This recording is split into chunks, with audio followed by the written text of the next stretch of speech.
what's good? Welcome to part 2 of the self-esteem portion. So in this video, we're going to talk about what negative self-esteem does and looks like, and then what too much self-esteem can look like. All right. So thank you so much for your time again. I appreciate it. And let's do this. So what happens when you have low self-esteem, right? What happens? When people have low self-esteem, they tend to doubt their abilities and feel insecure about making decisions and their decision-making process. So they're not as secure or feeling as strong in the decisions and choices that they make. What can also happen is people can just not feel motivated to reach their goals and to get shit done. So for example, like how I used myself as an example last video, where I talked about how I was struggling to try to make videos. Like I was heavily struggling. I wasn't motivated. And again, I was dealing with a lot of shit. And because of that, that affected my motivation to do things. And again, it affected my self-esteem. So my self-esteem kind of plummeted a bit for a little while. And so that was not good at all. And so that's kind of what happens. You can't get shit done. You feel like you can't make decisions, or you're not making them well. You end up doubting yourself. And that's kind of what it looks like, where you doubt yourself, where you're like, shit, should I do that? Should I not do that? Even when your gut's like, do it, buddy, or your gut's like, don't do it. And what can also happen is people with low self-esteem can have concerns or issues in their relationships, and concerns and issues with trying to get their needs met, like their needs aren't being met. For example, again, myself, when I told you guys about how I had really low self-esteem, I was basically a people pleaser and trying to please other people. My needs were not getting met. Other people's needs were, mine weren't. I was basically a doormat for people. Not fun and not healthy. And what can also happen is you feel less confident and you feel less lovable and less worthy. So again, when I was going through my own shit, like these past few weeks, I didn't feel like this. I didn't feel confident to make videos again. I didn't feel like myself for the little bit. And so that was really shitty. Like for my work, I can like make it work and compartmentalize, but like I just wasn't feeling fully myself. And now I finally got there where I'm like, fuck yeah. So it's been nice. But yeah, it wasn't a fun 2 weeks. All right, so how can low self-esteem manifest? Well, it can manifest, unfortunately, in a lot of ways. And I'm going to give a few examples. And by a few, I mean just a bit. So one is believing that others are better than you. No one's, like, there'll always be someone that's better than you. Like, for example, in my field, there's probably so many people that are better than me.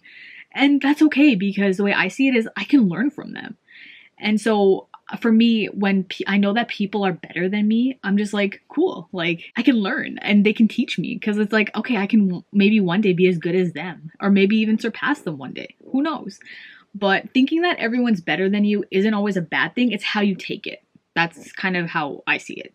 Okay, I hope that. The second one is you find it difficult to express your needs. So it's just like maybe someone's always asking you for help, but you don't know how to ask for help. Right? Maybe you're the friend that everyone leans on to emotionally, and you don't know how to lean on people emotionally, right? Things like that. So it's like, are your emotional, psychological, physical, social, emotional, are those needs being met in any way, shape, or form? And if not, why? Next one is you focus on your weaknesses. So when I had really low self-esteem, I focused on everything I wasn't. I focused on the fact that, again, it was like things that people said. I focused on the fact that I was short, because people always made fun of me for being short. I focused on the fact that I was considered too dark. I focused on, and that made me feel ugly, because I was just like, because I'm dark, that makes me ugly, because that's kind of what people put into my head. And it's not like that anymore. And so, but at that time, I was living in that state, which is not fun. Not fun at all. Yeah, focusing on areas where you're kind of weak in, or feel like you're not good in. I guess in that instance would be like, for me, focusing on the fact that I was shitty at math, right? It is what it is. So the next one is you frequently feel fear, doubt, or worry.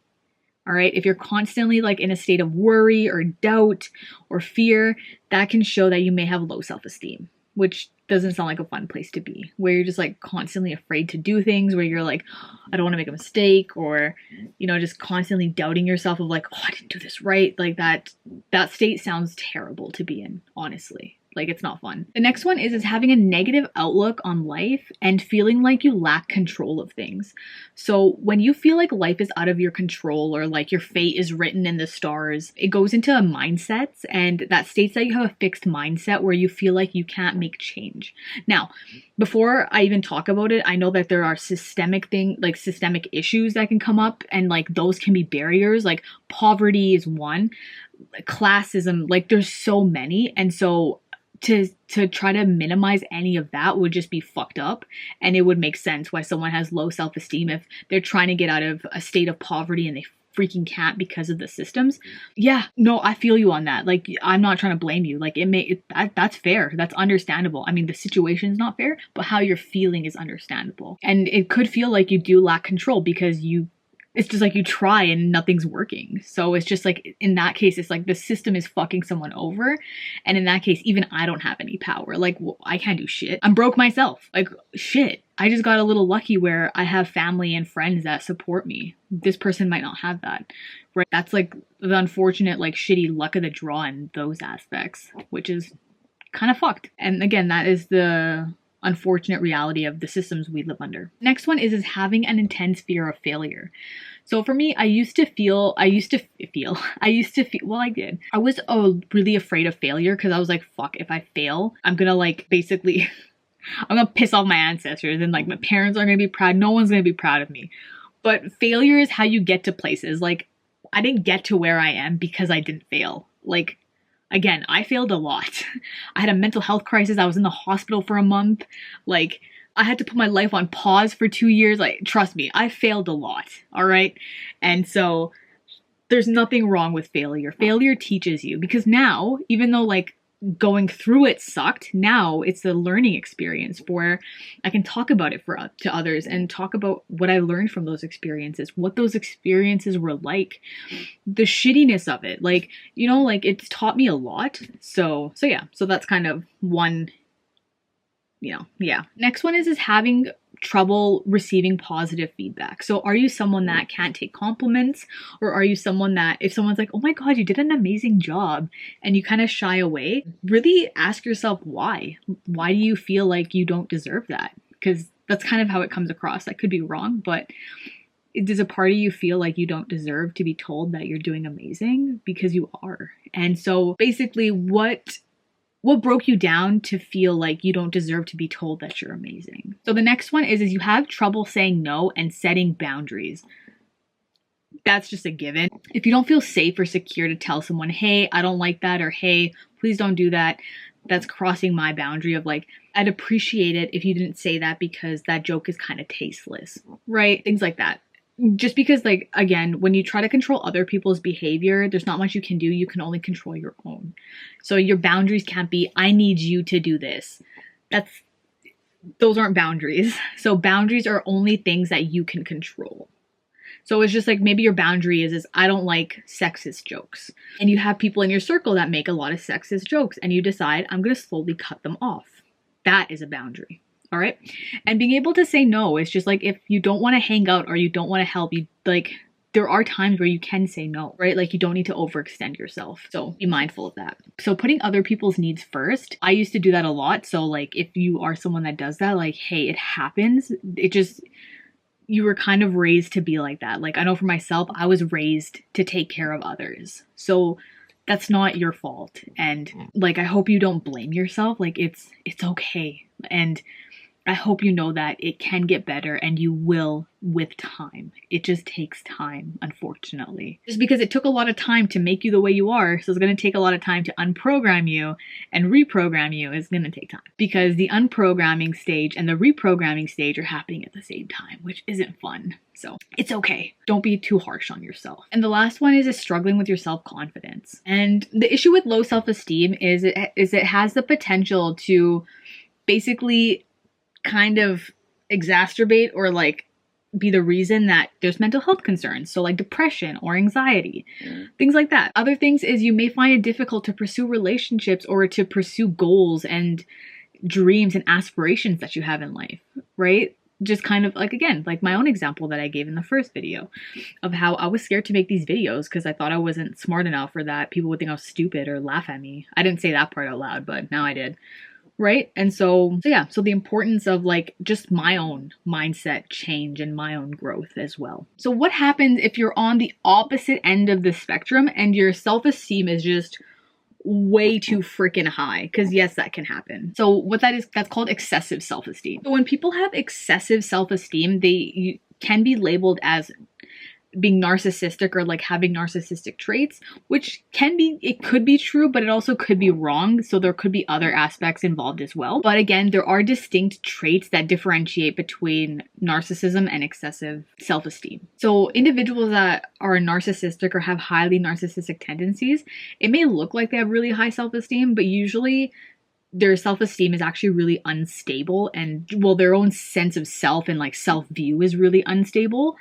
And so it's just like that's what they're putting out into the world. But it's like a swan, right? When like a swan is swimming in water, a swan looks like it's like, you know, it's just gracefully on the water, but then its little legs are just, that's kind of like what it's like. It's just like on the outside you look fine, but on the inside it's just chaos is brewing. Chaos is brewing. Okay, so those with excessive self-esteem, they may be preoccupied with being perfect. And like I said in one of my previous videos, I think it was my self-concept one, if you're trying to be perfect, you're trying to attain something that doesn't exist. So imagine your end goal is something that's not real. That's fucking like of course you're gonna be stressed out. And so it's just not gonna be fun. So if you're trying to be perfect, right? Like you have like the perfect exterior, you have the perfect grades, you don't give yourself any room. That sounds stressful, honestly. Just thinking about that sounds stressful as shit. The next one is focusing on always being right. Again, if you're in an argument or if you're talking to someone and you just want to be right all the time, one, you're probably not going to come across as someone that people want to be around. And two, it's just like, no one's right all the time. It's okay to be wrong. I'm wrong all the time. There's nothing wrong with being wrong. Like in therapy, the amount of times I'm telling clients, you can correct me if I'm wrong, right? Because like, I'm not trying to make assumptions. And so again, like, it's okay to be wrong. I think that when people, it's unfortunate, but it's just like, it's okay to be wrong. Like, don't worry about it. Like, it's not the end of the world. It can feel like it. It can feel like it. I've been there, but it's okay.